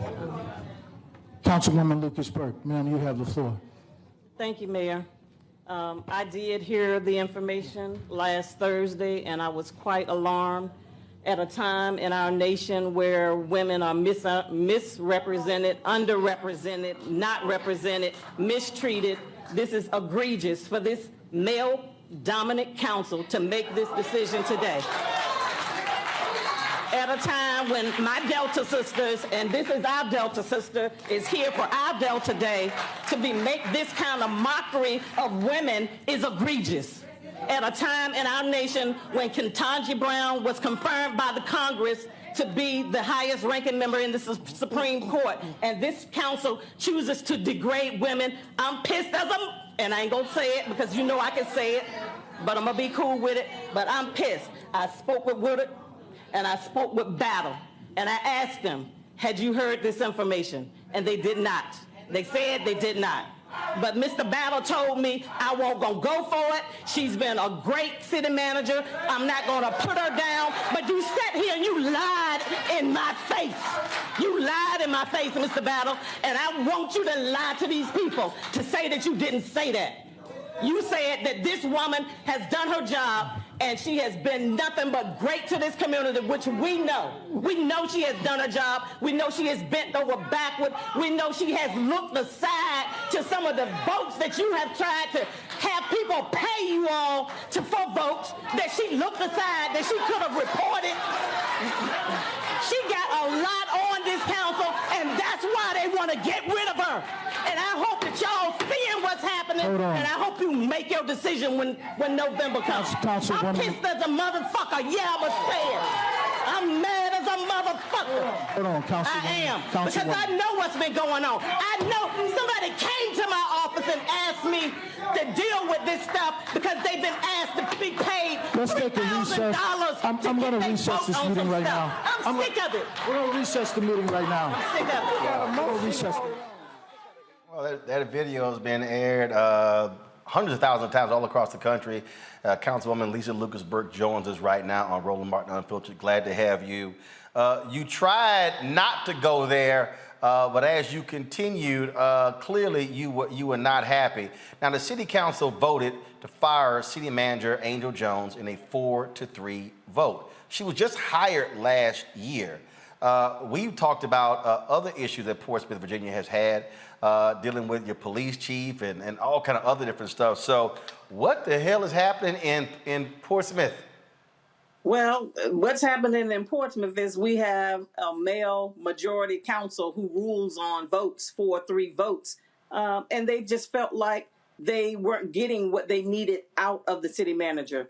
We recently had held her evaluation period. After 10 months, we held her evaluation period and we gave her scores, 1 being poor and 5 being excellent. And her scores came back average. Of course, a lot of the 4 members gave her very poor scores, said that she hadn't done her job, she hadn't voiced with the community, said that she hadn't done what she needed to do with crime, and just, that her people skills, and they just gave her these poor scores so that they can use it as an opportunity to get rid of her at the particular time that they wanted to get rid of her. And they took 1 year to do this. Who can turn a city like Portsmouth around in 1 year? Of course, she needed more time to be able to learn who the players were and who the council is and how they deliberate on things. But they used this and they said that she had received a poor evaluation, and they used that to get rid of her. And one person said she hadn't been tough enough on crime. Well, tough on crime is an issue nationwide. It's not just in Portsmouth. We have all of these guns. We have these shootings. We have people committing all kinds of offenses with handguns and killings. And, that wasn't her fault. And I don't feel like they gave her an opportunity to prove herself as a city manager. She came in on a 4-3 vote. And of course, 3 were against her. And I believe that this whole year they worked to try to get her out. You said that that happened on Delta days. Is she a Delta? Yes. She's a Delta. So you believe that by doing this on Delta Day, it was to extra embarrass her. Absolutely intentional, and it really scarred her because she had her sisters there who were there to lift her up, to sing her praises, and we didn't think that it was going that way because I had spoken to 2 of the council members when the rumors were heard a couple months ago, and they said, you can't believe everything you hear in the street. So I said, okay, but when 5 people tell me something, it's no longer a rumor. That becomes a factual situation. And so we go into this meeting beforehand, and I'm hearing these rumors again, what's going on? And one particular council member, Councilman Battle, told me he's not going to go with them fools. He's not going to let them degrade this woman like that. He's not going to let him down her. And in fact, he said that he talked to her and offered her a proposal for an increase to be able to stay on and to renew her contract. And so when he got on that council and he's flipped and he changed his mind, I felt like that was a slap in my face. That was a slap in the face of the city manager. So wait. He said that he was not going to vote to get rid of her? Absolutely. And Absolutely. this is who he is. Who he is. So y'all, if y'all actually, I'm gonna let me do this here. I have it up on my iPad. I want to show it to the folk because he's also a brother. He's a brother. He's a brother, and stayed in her office, stayed asking questions, stayed asking her for information, and she did not deny him anything at one point in time because she tried to work with all 7 of the council members, even though 4 disagreed with them bringing her on because they wanted someone else that they thought that they could keep as their puppet. And then when we didn't agree with that person and brought her on, of course, she tried to work with everyone. And for them to dismiss her like that was just egregious. And what infuriated me was that he just lied in my face because I wanted to prove to them that they didn't have 4 votes to take her out. So you said that, and this is where so you said that he literally, that first of all, he literally told you he was not going to fire her. This is him right here. Absolutely. This is Paul J. Battle right here. Right. And this is, y'all can see, that's his contact information. That's on the city website. So I'm building. So he told you, I am not going to vote to fire her. How long was that before he went to the room and actually voted to fire her? That was on a Thursday. So Thursday, we had the weekend to think about it. And then on that Tuesday, he went in and said that, she hadn't done her job and he's going to vote to get rid of her. I read a story that said that she was approached and said, you should resign or we're going to fire you. Absolutely. And that was Dr. Whitaker. That was one of the members who is the head of the personnel committee. He called her to his church. How do you handle this in your church? How do you be a man of God to bring in somebody that could be like your mother or your sister or your auntie and tell them inside your church that you either resign or I have 4 votes to take you out? And she thought that they was coming to talk about her renewed contract. Hold on. You said Mark Whitaker? Yeah, Dr. Mark Whitaker. He the one we just redeemed, last in 2020 for him to come back on the city council. Now, hold on. Y'all, come on. Thank you. So wait a minute. Because explain what happened to him last year. Because I remember we covered the story, right. and so this brother. So you had 2 brothers who moved against. Yes, this brother had some issues in his community where his church was trying to start up a credit union, and the credit union went defunct or something to that nature. And there was a forgery situation that went on with some of the people who were supposed to be members of that credit union. Well, one of the members came forth and said that I never signed my name to that document. So it went through a long, lengthy trial. And of course, he's your alpha brother, and he had one of his other alpha brothers to defend him, and that they worked well with that. So who else voted against? Who else voted against? Paul Battle voted against. Battle, Whitaker, Chris Woodard, and DeAndre Barnes, who is the vice mayor of the city council. All right, so let's hold up. So this brother right here. So DeAndre Barnes, he voted against. Yes. Okay, and who else? And then Chris Woodard. Chris Woodard was an appointee to the city council in 2021, and he came on, and of course he has been their yes man for any votes that they needed to get through to make it a 4 vote. So these 4 black men voted against this sister. Yes, absolutely. Voted for her. Right. Now, somebody sent me a text who's very familiar with Virginia politics. They said Portsmouth fires city managers every 20 minutes. That's what it seems like. Because, they had a former council that fired our former city council, city manager. And then they brought on, had an interim in for, a while as a city manager. And then we went through a hiring process and then brought in the new city manager in January of 2021. And she's been here for 1 year, and not quite even 1 year. I mean, 1 year and shy of a couple days. And then they want to go in and say that they want to go on another direction, and they want to bring on somebody new. And that meeting tonight was where they want to bring on someone new. So you, the mayor, and Bill Moody. Bill Moody, the lone white council member, voted to keep her. Voted to keep her now because she'd been doing a job. Now, how long was her contract? And y'all got to pay it off now? What's the deal? Well, yeah, now they got to pay her out because they fired her without cause. And how many years was the contract? Well, they only gave her a 1-year contract. Wow. And we wanted to go in, I wanted to bring in a proposal for us to give her a 4-year contract to increase her salary and to offer her at least an 8-month severance if they decide to get rid of her. Okay, look, I cover Fort Worth City Council. Who the hell hires a city manager on a 1-year contract? That's what I'm saying. You know, and they just at will. They figured that she is at the will. She works at the pleasure of council, and I guess their pleasure was that they were done with her, and it was time for her to go. You issued what some are calling an apology, but are you sorry for what you said? Because look, based upon comments that I've seen, folks like, yo, that's the kind of fire we need when somebody's speaking truth and honestly. Exactly. And the people who I apologized to was the people who were offended by the MF word that I used, but I was not apologizing for the content that I gave. I don't think Sam Jackson or Jennifer Lewis probably have a problem with it. Yes, absolutely. I think I learned it from some of my colleagues and such as them. Now, did you hear from your mama? Yes.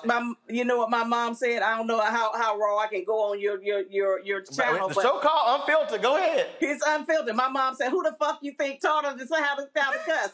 That's what she said. You know, you had to survive in this community around here. You know, and you either get ate alive or survive. And I learned how to survive early. And and I'm the only female on this male-dominant council. So, but I'm used to serving with all guys because when I was economic development chair, I served with all men. And I have an undergraduate degree from Norfolk State University in electronics engineering. So I'm used to being around all guys. So I'm not offended about anything that comes out of anybody's mouth. I just learned how to get in there and work and to get my part done. And so that's what I've been used to doing. So I'm right at home with this council.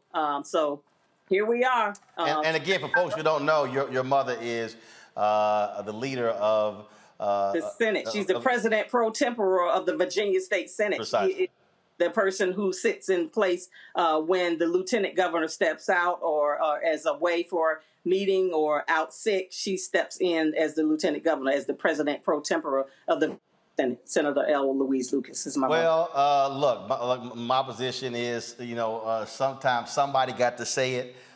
And you got to say what people understand it. So I think folk now get it. And trust me, it's a whole bunch of folks who have been commenting about your statement all over the country. Absolutely, absolutely. And I was passionate about it because I said, maybe they weren't hearing me, but now can you hear me now? It was one of them kind of moments. And I think they hear me now. They hear me now. All right, then. Well, look, we appreciate you joining us. Hopefully things will get straight. Now, did they actually hire a city manager tonight? No, we didn't. I actually appealed to them to tell them that our council right now is not stable and that we need to wait until November when we get a whole brand new council elected to office. And in January, we can go in and look at that process again. And that was not a vote against the person that they put up, because the person that they put up was Tanya Chapman, Chief Tanya Chapman, which is our former chief of police who was ousted in 2016. So that was a very trying time for our city as well. But I would not allow them to politically prostitute me nor Tanya Chapman by bringing her in as the city manager, because I know that they have an agenda that is ill-willed, and I didn't want her to get caught up into this toxic situation that it is right now. All right, Portsmouth, Virginia Councilwoman Lisa Lucas-Burke, we surely appreciate it. Thanks a bunch. Thank you so much for having me. You all take care. All right, let me go to my panel here. Hey, DeMario, she just made it plain, huh? Well, that's my good Delta sister. So, yeah, she did make it plain. I'm going to tell you the truth, man. The one thing that really caught my ear, though, is she said that the city manager had evidence that the city councilors were being bribed for votes. And from a legal standpoint, she breached her fiduciary duty to the city by not bringing that forward. And if that's true, that's not a reason to keep her. That's a reason to say she's she breached her fiduciary duty. So as passionate as my sorrow was saying right there, she kind of put the sister in some legal jeopardy. She put some council members in legal jeopardy. Well, both. Well, she put them both in, but I mean, I'm making an argument to keep somebody. I wouldn't say that they breached their fiduciary duty and hid others' illegality as the reason why. She didn't. She didn't say. That's what she said, Roland. No. I'm like, whoa. No, she didn't say it was a bribe. No, I got your point. That's what a bribe. Hey, she said people have been paying you for votes. And I have evidence of that. And she had a lot on the council that she could have said. Well, she didn't say. To me, that's where you call in the Virginia Attorney General. Teresa, it was interesting seeing all of the people commenting the last few days as this clip went viral.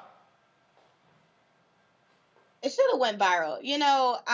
Councilwoman Burke, has said what I think many other of individuals who are currently in leadership has wanted to say to their other fellow members, and honestly, sometimes the reaction is behind closed doors, but this one was in a public, council meeting in a setting where enough was enough.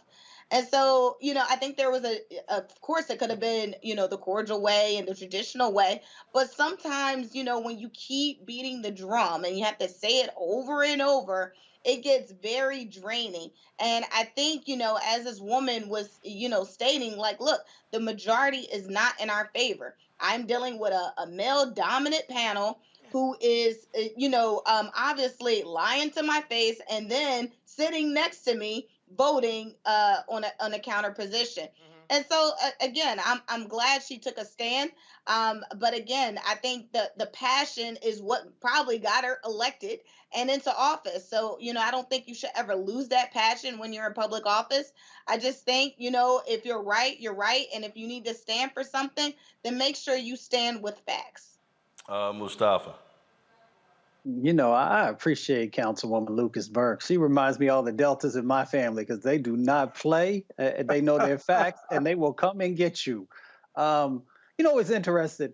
You couldn't possibly think that giving somebody a year is enough time for them to get all the pieces in place, to get the budgets implemented, and begin to see the steps play out. You got to give folks at least 24 to 36 months before you can actually do a real evaluation.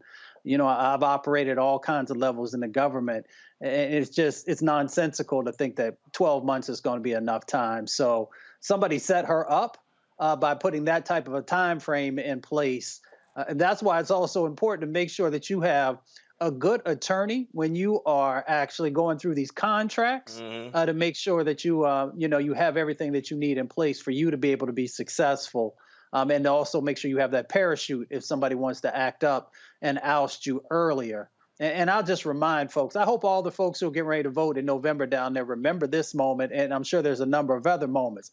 But Public Enemy shared with us that every brother ain't a brother 'cause of color. So we should remember that everybody looks like us don't mean that they necessarily have our best interest at heart.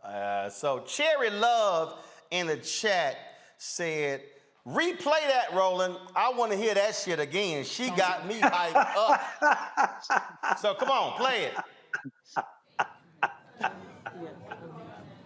Councilwoman Lucas Burke, ma'am, you have the floor. Thank you, Mayor. I did hear the information last Thursday, and I was quite alarmed at a time in our nation where women are misrepresented, underrepresented, not represented, mistreated. This is egregious for this male-dominant council to make this decision today. At a time when my Delta sisters, and this is our Delta sister, is here for our Delta Day, to make this kind of mockery of women is egregious. At a time in our nation when Ketanji Brown was confirmed by the Congress to be the highest ranking member in the Supreme Court, and this council chooses to degrade women, I'm pissed and I ain't gonna say it because I can say it, but I'm gonna be cool with it, but I'm pissed. I spoke with Woodard, and I spoke with Battle, and I asked them, had you heard this information? And they did not. They said they did not. But Mr. Battle told me I won't go for it. She's been a great city manager. I'm not going to put her down. But you sat here and you lied in my face. You lied in my face, Mr. Battle. And I want you to lie to these people to say that you didn't say that. You said that this woman has done her job and she has been nothing but great to this community, which we know. We know she has done her job. We know she has bent over backward. We know she has looked aside to some of the votes that you have tried to have people pay you all for votes, that she looked aside, that she could have reported. She got a lot on this council, and that's why they want to get rid of her. And I hope that y'all seeing what's happening, and I hope you make your decision when November comes. I'm pissed as a motherfucker. Yeah, I'm say it. I'm mad as a motherfucker. Hold on, Councilwoman. I am, because I know what's been going on. I know somebody came to my office and asked me to deal with this stuff because they've been asked to be paid $3,000. I'm going to recess this meeting right now.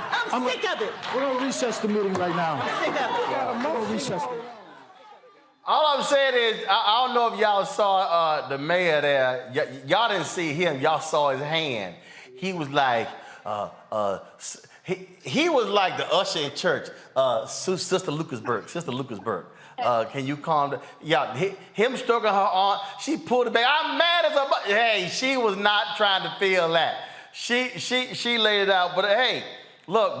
Bottom line is, sometimes you got to say that thing exactly like it is.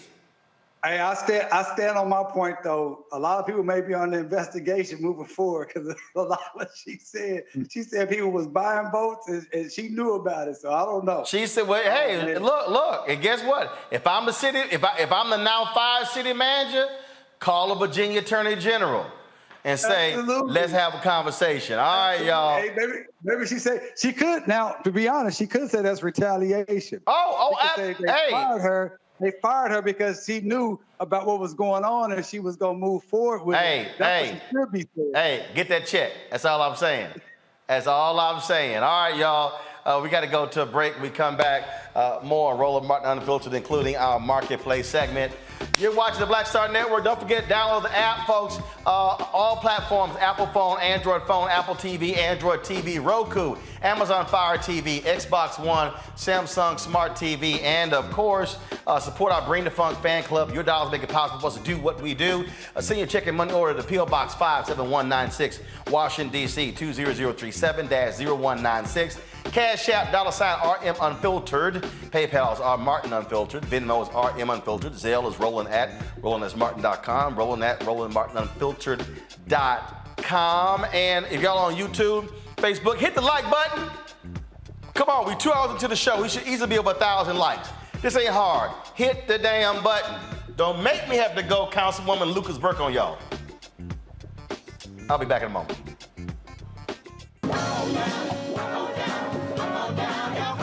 We welcome you to the launch of the Mass Poor People's Low Wage Assembly and Moral March on Washington, D.C., June 18, 2022. We are a new, unsettling force, and we are powerful. A new, unsettling force, and we are here. We're rising up to demonstrate the compelling power that we, poor and low-income people, have to reconstruct society from the bottom up.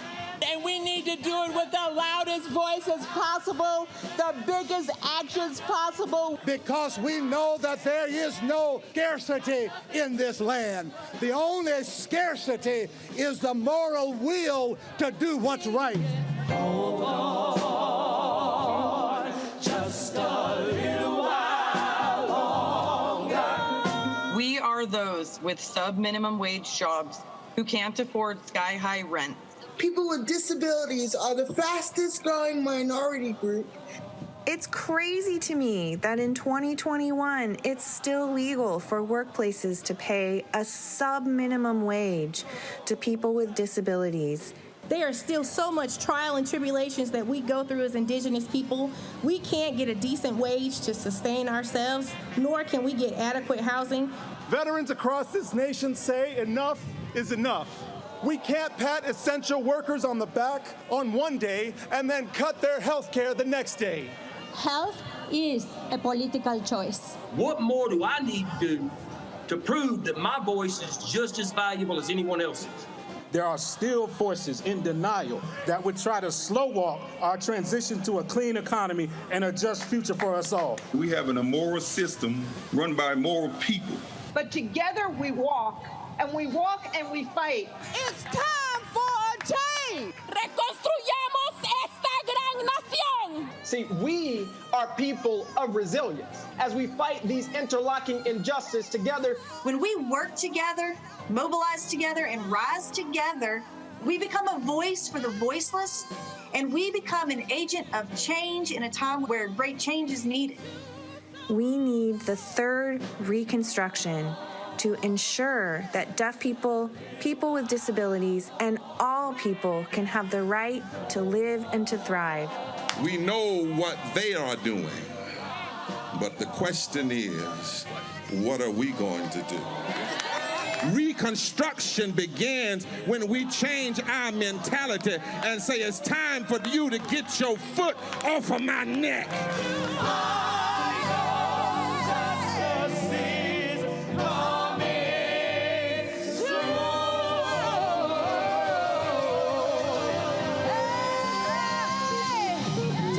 Hi, this is Cheryl Lee Ralph. Hello, everyone. It's Kiara Sheard. Hey, I'm Taj. I'm Coco. And I'm Lily. And we're SWV. What's up, y'all? It's Ryan Destiny, and you're watching Roland Martin Unfiltered.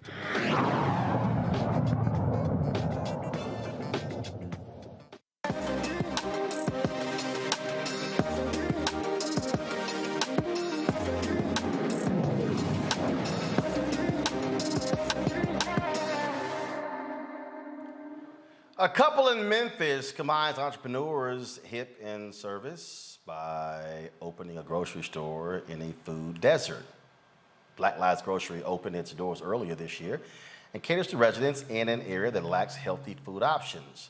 BL Grocery owner Jarrell Spencer joins us now from Memphis, Tennessee. How you doing, Doc? Hey, how you doing, Roland? So exactly where did the idea come from? Well, the idea came from just during the pandemic and with all the black injustice that was happening, we decided, well, we can merge the two together and come up with something that can help the community, like, you know, give back to our people and, you know, help. The stores was getting ran over from no food in the stores. The people couldn't get to the grocery store. So that's where the idea pretty much came from. All right, so how large is the grocery store, and do you have meats, fruits and vegetables? You know, what all do you have? Yeah, we have meats, fruits and vegetables. It's a small store, but it's enough to supply this community. We do fresh vegetables, we do fresh meats, we also do all the other commodities, canned goods, milk, dairy, all of it. So we supplying exactly what they need, just on a smaller scale. Gotcha. And how's it gone thus far? What has demand been like? The demand has been up. You know, everybody in this community has really came out and supported us. They also have told other communities about us. The business is doing well. We've been open for like 2 months. But everything has been on an upcline. I mean, we can barely keep up with the demand. Have you had people who don't even live in the area coming by to buy stuff just to support y'all? Yes, sir. Yes, sir. We had our grand opening. We had people from all over Memphis come through. I mean, from pastors to city council workers. We had the news. We done had everybody. MLK 50 magazine supported us. We just have had overwhelming support for this genre we on, this venture. It's been amazing to take this ride. I got a question from one of the folks in the chat room. Do y'all deliver it? Not yet. But we're trying to open up all avenues, but we're not delivering now. All right, questions from our panel, Mustafa. Yes. Well, brother, congratulations. I know how important it is to create anchor institutions inside of our communities. Can you talk a little bit about, the ways that you are connected to the community? Well, I've been born and raised in Memphis for 46 years, my whole entire life. I love the city. I love the town. My entire family just been here for generations, so I'm tied heavily into it. I went to Carver High School in Memphis, Tennessee, which is right a little south of downtown Memphis. It's old school, been here for the longest, and I'm just connected, kind of fairly well. Yes. All right then. Well, first of all, tell folks where it's located in Memphis, if someone's there, or they look into actually come to the city. Yeah, well, it's located at 1464 Balls Road, Memphis, Tennessee, 38106. It's right behind Hamilton High School off of Elvis Presley Boulevard. It's not you can't miss us. You can reach us at through our Facebook. We BL Grocery. We're on Facebook. You can also shout me out, Jarrell Spencer, on Facebook, and Ursula Martin on Facebook also. All right. Yes, sir. Well, Jarrell, certainly congratulations on opening this grocery store. And next time we're in Memphis, we'll be sure to stop by. Man, please do, Mr. Martin. Thank you for having me. I appreciate it. Thanks a bunch. All right, folks, some sad news. NFL star cornerback Jeff Gladney has died in a car crash in Dallas. The Cardinals and Gladney's agent confirmed his passing. Gladney played at TCU, was a 2020 first-round draft pick of the Minnesota Vikings. He was released before the 2021 season after being charged with assaulting a woman. In March, the Cardinals signed Gladney after he was found not guilty in Dallas County. He participated in team drills last week. The Cardinals say they're devastated to learn about Gladney's death. Jeff Gladney, folks, was just 25 years old. And so we certainly, the thoughts and prayers certainly go out to his family as well as those two particular teams as well, folks. That is it for today's show. Let me thank Mustafa. Let me thank Demario. Let me thank Teresa as well for joining us. We certainly appreciate it. Thank you so very much. Folks, tomorrow's show, we've got some great stuff lined up for you, including what we got. Y'all know we got a crazy Karen. Yep, got a crazy white people for y'all tomorrow. You certainly don't want to miss that because it's gonna be a trip when y'all actually see it. All right, y'all. Hey, we got our fourth intern. Come on, man. Come on, dog. You gotta move. Doc, you got to move. When I call you, you got to move. All right, how you doing? I'm good. How are you? Young Caden? Yes, I am. All right, Caden Smith, where you from? I'm from Bridgeport, Connecticut. All right, what school? Howard University. Howard University. All right, turn around, man. You're on TV. Turn around, right there. All right, y'all. So Caden's our fourth intern. He's a student at Howard University. You need a pocket square with that, man. You're gonna wear blazing. And plus, you ain't got to wear blazing here, but you all dressed up and everything. All right, then. So look, we're gonna have our interns in here for 10 weeks. We're putting them to work, and so that's how we go. So first lesson: when I call, move quickly. Cool, back to control room. All right, thanks a bunch. All right, y'all, that's it. I'm gonna see y'all tomorrow right here on Roland Martin Unfiltered on the Black Star Network. Holla!